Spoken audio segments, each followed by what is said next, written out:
Hey guys, Sicko here for Fresh Friday, and man, am I not feeling fresh at all. If you looked at any of my tweets in the last 18 hours, you'll know I was out drinking last night with friends instead of recording so that I could edit this morning. Hey, bars right there, huh? But yeah, I'm a bit hungover.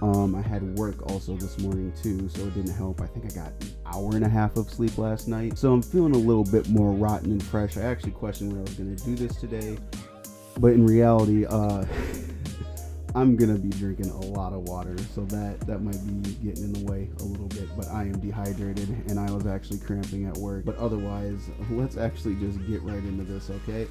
Alright, so first up, the Battlefront 2 servers went back online for Steam and GOG this week. The general consensus is that this is most likely a branding kind of thing. I'm trying to get some promotion out there before they get the new Battlefront, the next-gen Battlefront up and live next week. I want to say that comes out on the 10th, so it's going to be competing with a few other things. Some of those other things are probably going to die. I'm thinking Ghost Recon's PvP is probably going to die as much as I want it to succeed. It's got to go up against Overwatch's new Halloween event. It's got to go up against the Battlefront 2 coming out, and it's got to go up against itself. So that Ghost Recon is going to have a lot to compete with, especially with this Battlefront 2 looking so promising. The thing that was mentioned though by a lot of people regarding these new servers is that there are issues connecting to them. That's really probably just because of such a high influx of players. We're talking about a lot of people who loved this game, like absolutely loved this game. I remember playing this game for hours. I didn't even have online gaming and I played this game for hours. I would go in and do the PvE, well, PvP against the computer, you know what I'm saying? And I would just be in there, just me and one other person. And if you had those PS2 Connect links, that was primo right there. Those PS2 Connect links were the most primo thing in the world when it came to getting those 4-player situations on those little LAN parties you had as a kid. You couldn't afford a computer, but your parents got you a PS2 for Christmas, and there you were, mocking it up with Battlefront. Moving on from that, as long as we're talking about new games and things coming out in the last month, this month, Divinity Original Sin 2 has received its speed run time of 37 minutes and 48 seconds. This was completed by a guy named Onan, and I'm actually going to link his YouTube page down in the description below so you can go check it out. Now granted, it's obviously going to have spoilers. We're talking about a speedrun of a game that just came out. If you haven't played it, I'd recommend avoiding it. He's not going to cover a ton of the story, but he definitely has found the exploits and you're going to see some stuff. But regarding that in general, I think it's just really impressive. He obviously put the work into this and he's actually beat his old time. I think he started out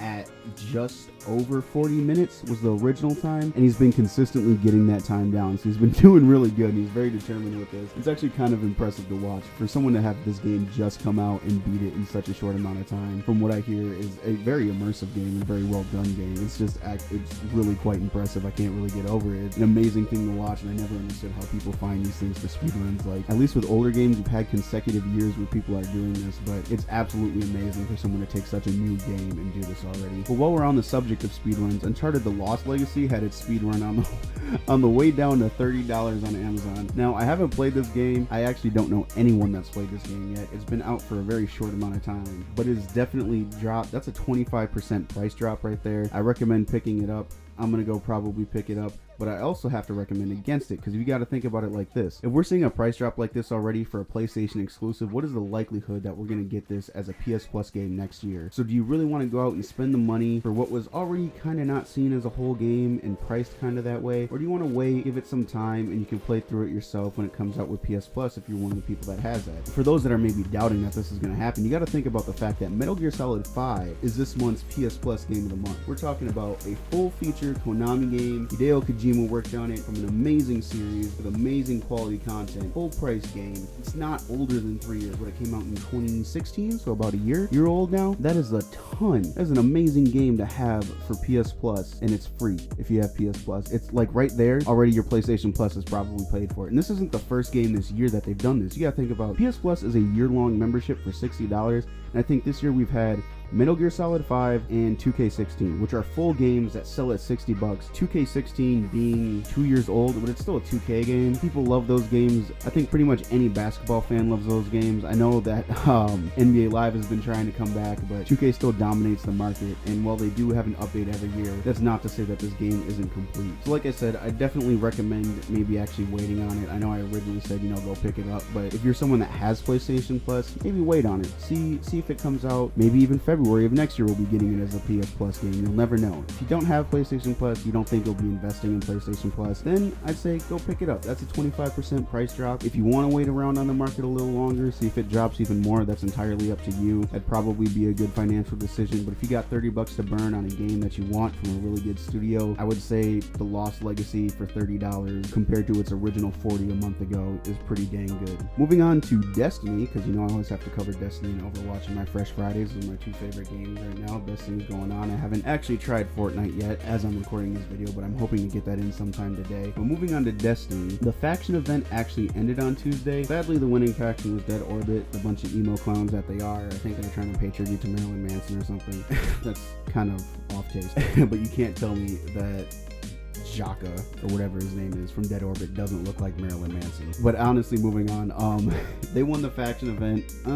I could give it or take it. None of the faction guns actually caught my interest. The rewards from the rolls were nice. I thought the armor looked good for New Monarchy. That's why I went with them. I thought that Titan armor for Dead Orbit was absolutely trash. It was trash, son. But I don't know. I mean, anyone can go buy that scout rifle. It's not the best scout rifle. I've rolled better scout rifles from the one of those engram packages you do for the gunsmith. I rolled better scout rifles from that. So if you want to spend the glimmer on it, it's up to you. I did, and then I just disassembled it for the legendary shards, even though I don't need them. It's 500,000 glimmer, but I think I had 1,000,000 glimmer by the time I finished the story, and I've just been holding on to it. I don't use glimmer for anything. Think about what do you use glimmer for? And you can't even, like, if you could buy shaders with glimmer, I think it would be different, but you can only buy shaders with bright powder. They really should let you buy some of the shaders without having to invest in bright powder. It's so ridiculous. But continuing on from that, I don't really care anything about Dead Orbit winning. I actually don't care about the faction war in general now. The whole thing was kind of lackluster. It's kind of cool that they celebrate the faction that won at the end of the week, but there's not anything really pulling me in. You get me? Like, if they brought Rift Ball back for it, like, go play Rift Ball and get tokens and get token packages, I'd be like, yeah, let's do that. But they're not really doing anything with it, so it just kind of cuts into it and makes it a different kind of grind, I guess. But it's no different than the grind you do for Cade 6 with the Flashpoint missions on different areas. Overall, I think they could improve the faction rallies, the faction wars, whatever you want to call them, and make them a lot better. There's lagging things in this game. I think that's the term I want to use. I got a lot of high hopes for this series, and they've definitely improved from where they were with Destiny 1, but Destiny 2 still has some areas to improve on. And I think they're trying to improve with these faction rallies, but they still got to step it up a little bit. But continuing with Destiny, moving on from the faction rallies onto the raid, which I actually still haven't done yet. So hit your boy up if you're ready to raid. I think my last light level check, I was light level 287. I'm at least 280 with any given Titan class, but that's just because of the armor I have. I don't have 3 different Titans that I made. Actually, I started up a hunter, but I don't feel like doing the story again right now. Moving on to the raid. People have already found a cheese for that. It looks like the cheese is aimed at trying to kind of stall the final boss. You can reset it at the correct moment if someone logs out or goes to orbit and then comes back, where the final boss room doesn't load correctly, so the doors are all open. You don't have any mobs spawning besides the counselors, so you can just leave 1 to 2 people doing DPS on the boss and killing the counselors, and then you can toss, 4 to 5 people inside the Shadow Realm to get that done. And it looks like this is what people have been doing. There's been a lot of mixed reception. I know people think about back to the Crota cheese or the Atheon cheeses that were out. It's entirely up to you and your raid group. I see no problem with it. No matter what, you're gonna have to do the raid the right way eventually. So if you want to cheese it quick and get your gear, cheese it quick and get your gear, and then go in for it for the strength and challenge concept of it. But yeah, I don't see any problem with cheesing it. The raids take forever. I remember the first time I did the Vault of Glass, I think I was doing it for 8 hours. I came home from work and did it for 8 hours. That's a lot of time to be playing one activity, especially when these raids just came out. I haven't got my hands on it, so I don't know if it's a little easier than the Vault of Glass the first time through.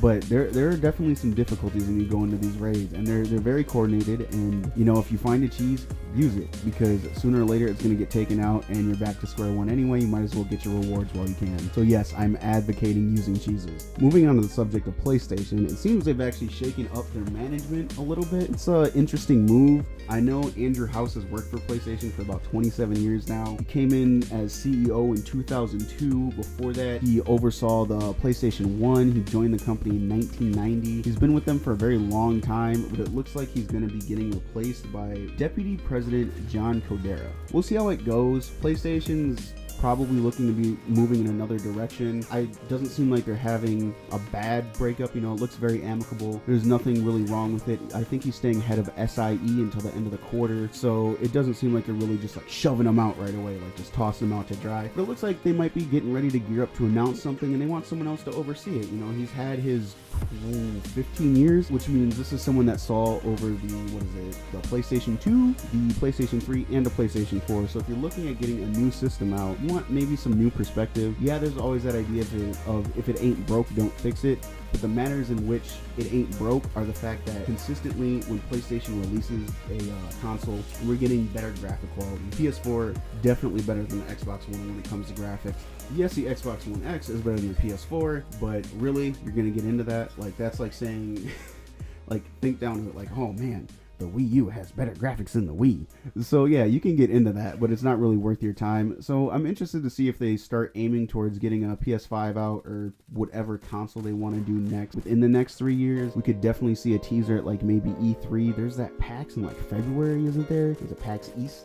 PAX West just happened. I don't know. There's always a PAX going on, so some kind of PAX. Maybe we'll start seeing some announcements. It might overall just be a management change, and they maybe might not be content with the way House was running things. But to have someone for so long, get rid of them now, and have such an amicable breakup, seems like they might be aiming to do some more future projects with different perspective, I think. They're not tossing them out to dry. They're not slashing them on the spot. They're like, you know, here's somebody that's stepping in for you. You can stay head over here, but we're looking to move in a different direction. And that's a pretty good way to do things. We had the same eyes for 15 years. Sometimes, especially when you're working in the tech industry, it's good to get a fresh new pair of eyes. You don't want to keep rehashing the same old stuff. People get on your case about that. And talking about the same old stuff, something that people might actually want to stick around is sadly leaving. Nintendo is fully getting rid of the Miiverse, and we just launched the final community. It's called Everybody's Message, and it looks kind of nice. People are posting nice things in there, not the general racist crap so far. You know, it's mostly just like comic strips and stuff that people have been doing. They look nice. It definitely beats the kind of content you're seeing in the back of Miiverse and Super Smash Bros. 4. You know, I think there's some furry stuff one time. It gets really explicit. You're definitely seeing some positive content. I think a lot of people enjoyed Miiverse, and not necessarily just because they could troll and do the way they always did. But you definitely saw some good art on there. I hope they bring something similar to the table. I really liked Miiverse. I loved the things we were seeing when like Splatoon came out and the creations we saw there. So hopefully they have a good alternative coming to the Switch. I don't have a Switch yet. I want a Switch. Help me buy a Switch, please. I'm so broke. Anyway, guys, that's Fresh Friday. Remember, keep it fresh, keep it short, keep it sweet, otherwise it'll go rotten. I'm your host, CitgoMan. Please remember to like the video, it really helps me out. Subscribe to the page if you haven't yet. If you want to see more videos like that, make sure to click that little ring bell too. I'm hoping to get a full Ghost Recon review when that PvP drops next week. So be looking next week Friday for a full review regarding both the campaign and the PvP. You can catch me on Twitch and Twitter at @Citgo_man. I'm mostly on there looking at the kind of drama that's going on. I'm terrible about it. I also generally just use it for following and interacting with people. So if you want to catch a hold of me, hit me up on Twitter. If you're looking to play some Destiny, hit me up on Twitter. I'll play in the Crucible. I love the Crucible. I'm also looking to get the raid done. Hit me up with that. I really don't care about this week's Nightfall. It's absolutely terrible. I think they should get rid of it. I don't think Nightfall should be timed in general. But once again, guys, thank you for watching. I'm your host, CitgoMan. Citgo out.